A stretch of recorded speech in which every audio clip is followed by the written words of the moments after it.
एक दफा का जिक्र है कि एक जादुई सल्तनत में आम नाम की एक खूबसूरत शहजादी रहती थी।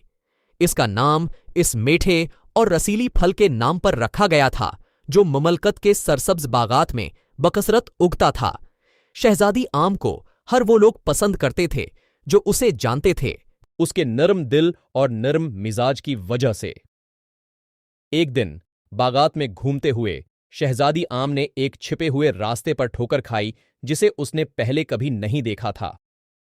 मुतजस्सिस उसने उसकी पैरवी करने का फैसला किया और ये उसे एक खफिया गलिड की तरफ ले गया।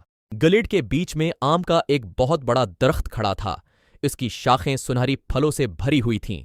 जब वो दरख्त के करीब पहुंची तो एक धीमी आवाज ने उसका नाम सरगोशी किया, आम, आम।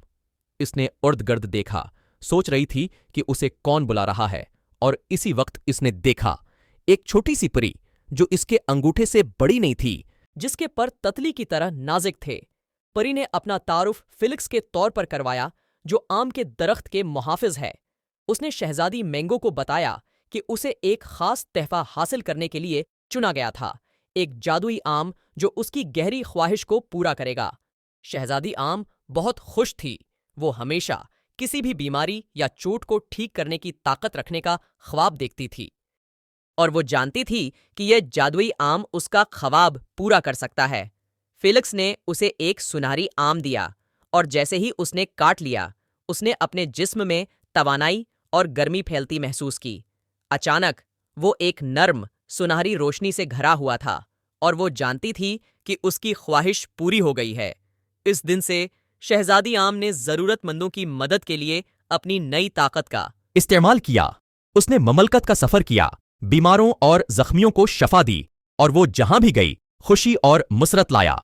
और फिल्कस नन्ही परी इसका वफादार साथी रहे, इसके सफर में इसकी रहनुमाई करते रहे और इसे सुनहरी आम के जादू की याद दिलाता रहा।